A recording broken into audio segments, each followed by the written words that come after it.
যুক্তরাষ্ট্রে যাওয়ার পথে হজরত শাহজালাল আন্তর্জাতিক বিমানবন্দরে আটকে দেওয়া হয়েছে সাবেক স্বরাষ্ট্র প্রতিমন্ত্রী সোহেল তাজকে।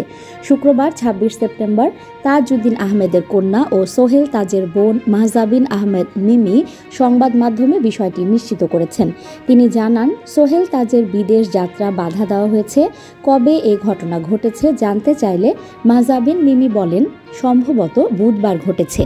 তবে কেন তাকে আটকে দেওয়া হয়েছে সে বিষয়ে বিস্তারিত কিছু জানাতে রাজি হননি, শুধু বলেছেন সেটা তাদেরই জিজ্ঞাসা করুন।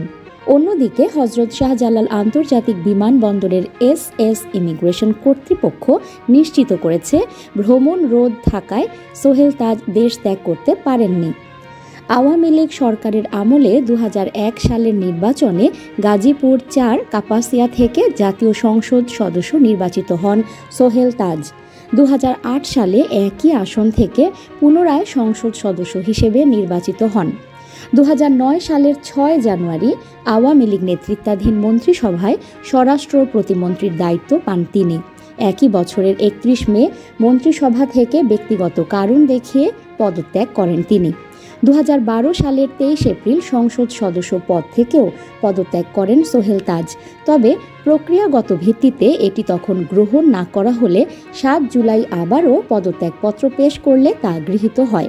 পরে তিনি অভিযোগ করেন, তার পথে নানা রকম বাধা সৃষ্টি করা হচ্ছে এবং তার নির্দেশনা অমান্য করা হচ্ছে। এসব কারণেই তার পদত্যাগের সিদ্ধান্ত। এরপর কখনোই আর রাজনীতিতে জড়াননি তিনি। নিউজ ডেস্ক, সংযুক্ত।